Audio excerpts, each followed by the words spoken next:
Hi, this is my review of Adventures Dark and Deep Player's Manual. Adventures Dark and Deep asks a very interesting question. What if Gary Gygax had continued to develop Dungeons & Dragons back in 1985? This role-playing game also gives you a possible answer to that question. Based on information, interviews, and thoughts that Gary Gygax left behind, you get a very believable answer to that question. So in a sense, this role-playing game feels like the result of detective work, of piecing together all the clues and data and trying to come up with that answer. Well, let's talk about the quality of the PDF. The quality of the PDF is pretty good. You have great organization, everything is very well explained. You have some pretty good illustrations. Some of them are just decent in my opinion, but all of the illustrations have that old school aesthetic to them. You have bookmarks. An index would have been nice. And I didn't notice any major errors or typos. I think the only one that I noticed, and it's not that big of a deal, it's in page 113 in the section, the optional rule human sacrifice. There is a parenthesis that opens after in the second paragraph saying certain spells, and the parenthesis opens but it never closes. But overall the quality is pretty good. Now let's talk about the contents of the PDF. This game, in a sense, it feels like it's not here to reinvent the wheel. It's here to show you the trajectory that specific wheel could have taken down a certain road. A road we have seen before, but the trajectory is quite different. Sorry if it's not a very good analogy, but that's how I felt that this game developed and is presented in the final result. And of course that wheel is theoretically being pushed around by Gary Gygax. Well, for those of you who are veterans or grognards, you're going to find a lot of familiar things, but there are very subtle differences here and there. I would even call them key differences, so don't get surprised if you find some modifiers or rules that work a bit different from what you expect. The character creation is pretty standard. You roll your stats, and based on those stats, you are going to determine your choice of race and class. When it comes to races, you not only have races, you also have sub-races. So for example, you have dwarves, but you have grey dwarves as well, or duergar. You have hill dwarves and mountain dwarves. You have elves, but you also have dark elves, or the drow, grey elves, half elves, high elves, wild elves, and wood elves. You have gnomes, but you also have deep gnomes, or the Svirfneblin, forest gnomes, and hill gnomes. You also have halflings, half-orcs, and humans. All of those sub-races have different features to them, and they also have requirements based on your stats. So for example, if you rolled a certain number of stats, certain value of stats, you won't be able to pick some of those races or sub-races. That's part of the fun of these old school games, of trying to see what you manage to get. Now when it comes to classes, that same logic applies. Some classes feel better than others, but they also have a higher requirement when it comes to stat value, and they also need more experience to level up. Let me talk a bit about the classes. Oh, and I forgot to mention, you also have rules for multi-classing and dual classing, that is changing classes after advancing a few levels in a certain class. First, you have the bard. And the bard is your archetypical bard, very skilled in playing music and manipulating the thoughts and feelings of people or influencing them. And you have abilities such as verbal patter, you can use spells, you're pretty good at lore, hiding in shadows, and you're somewhat decent in close quarters combat. And then you have the Jester. Now the Jester is a subclass of the bard, and in my opinion it feels more like a ranged attack type of combatant, because you have the knife throwing ability. You can also breathe fire, and you have pranks which are pretty cool. It's kind of like throwing a custard pie, but these traps are harmful and are kind of like those very cruel pranks you can see in YouTube. and these pranks can deal damage, and they can also deal certain penalties or negative stats. For example, you can stun your opponent or make that opponent drop an object. And then you have the Cavalier, which is very skilled in mounted combat, but you also have to follow a code of honor. And then you have the Paladin, who feels better than the Cavalier, but has a more strict code of conduct or honor, and you're going to have to gain more experience points as you go up in level. Then you have the Cleric, and the Cleric is pretty standard, of course. You're decent at close quarters fighting, and you have a spell casting ability, and you can turn on death. You also have the Druid, and the Druid is a subclass of the Cleric, and you have more of a natural magic feel to this class as expected. You have a shape-changing ability. You follow a certain druidical hierarchy, so at higher levels you may become a Veithi, and you will have the ability to conjure elementals, enter the elemental planes. You will be immune to poison, and things that feel more advanced in the class of the Druid class. Then you have the Mystic, and the Mystic feels like an Oriental Cleric. It's quite similar, however, you have abilities such as meditation and pain management and asceticism, and they'll have to do with that Zen aspect of things, of developing those pop culture abilities of a Zen master, of like levitation and being able to fight even when you should have already been unconscious or dead, because you're very well suited to resisting pain. And you have the Fighter, who has multiple attacks per round, weapon specialization, and you have exceptional strength. All the subclasses of Fighter have exceptional strength of being able to get a percentage above strength, 18 strength. You have the Barbarian. I really like this version of the Barbarian because, well, you have a certain taboo or superstition against magic, but you can also attack foes that have a magical immunity, those foes that can only be hurt by +1 or +2 magical weapons.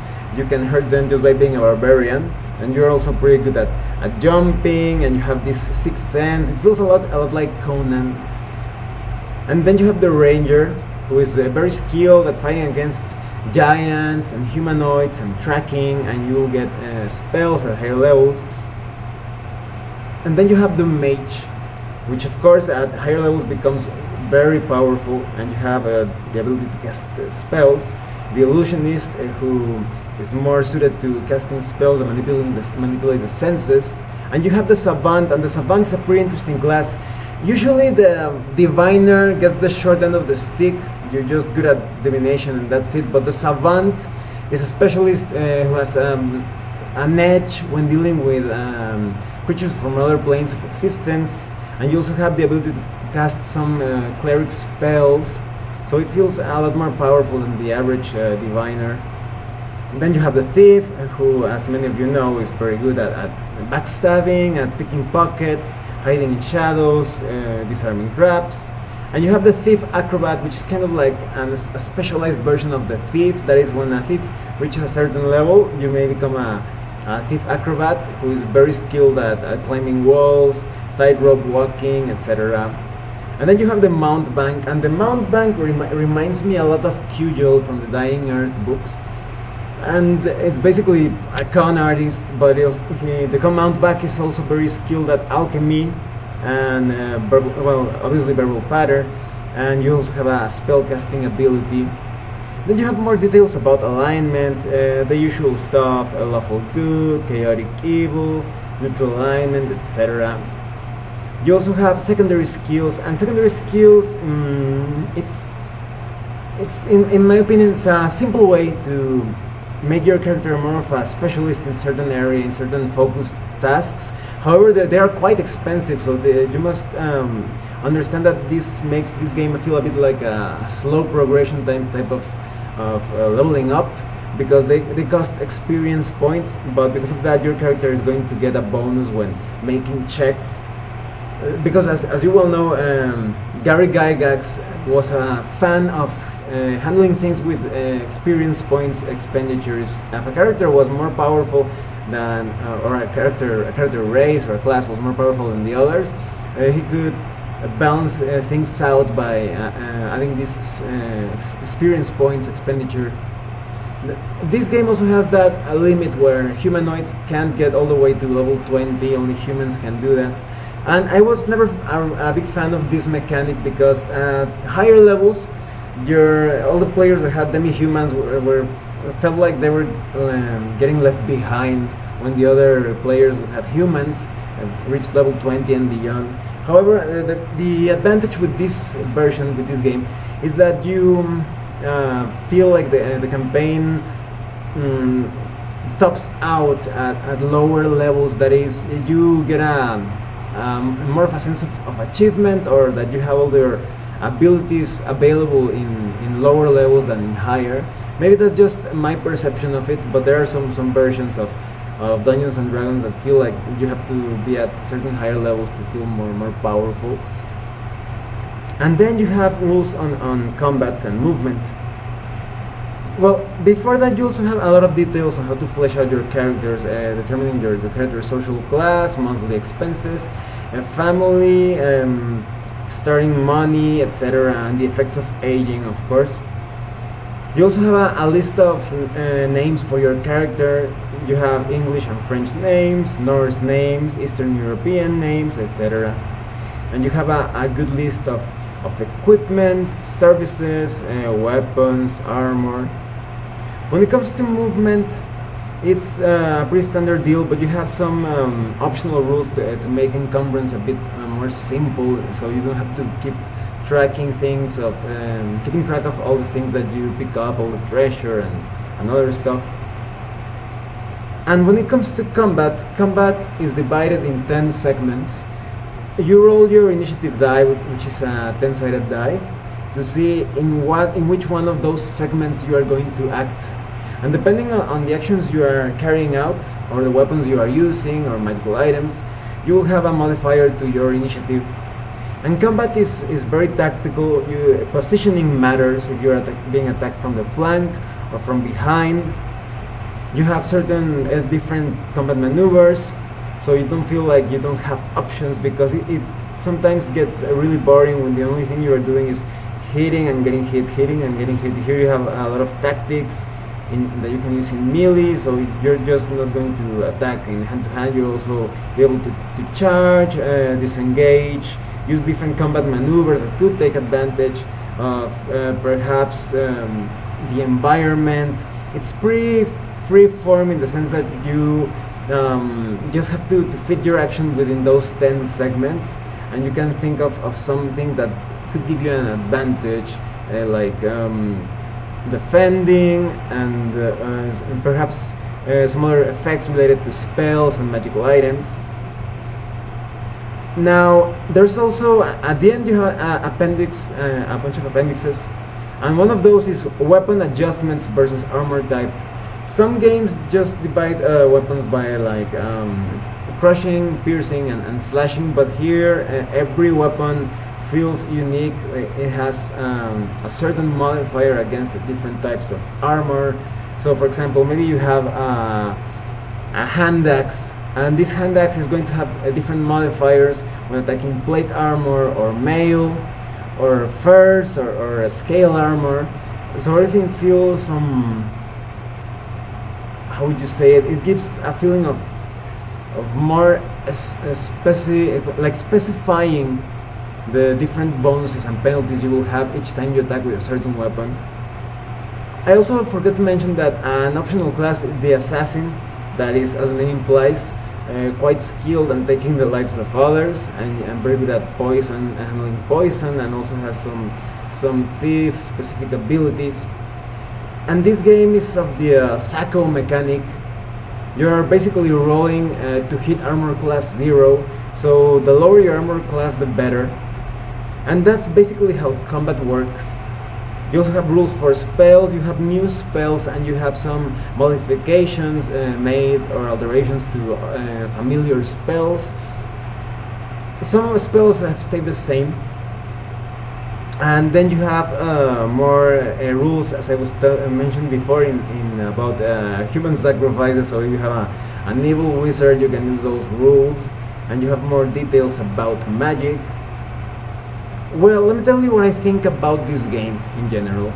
I think this is a pretty good game, especially for those who are curious about experimenting or finding out the differences between old school and new school. This is very old school in its fullest. And for those of you who have already played Advanced Dungeons and Dragons and some games in the old school Renaissance tradition, you will still find some important differences or innovating ways in which you can play old school games. You're going to have new character classes and new spells and different values, for example in the weapon adjustments versus armor, and the way you handle initiative. It's going to be an interesting addition. Maybe if you don't plan to play this game as it is, you can use some things in this game to modify your favorite old school Renaissance game. But I highly recommend that you play this version of Dungeons and Dragons. You also have some optional rules and fumbles and critical hits. In a way, it feels like you have a lot of material here to even modify other games. I highly recommend that you play this game. It's pretty good. I was curious as to how this probable version of the game would have been developed by Gary Gygax, and it seems pretty.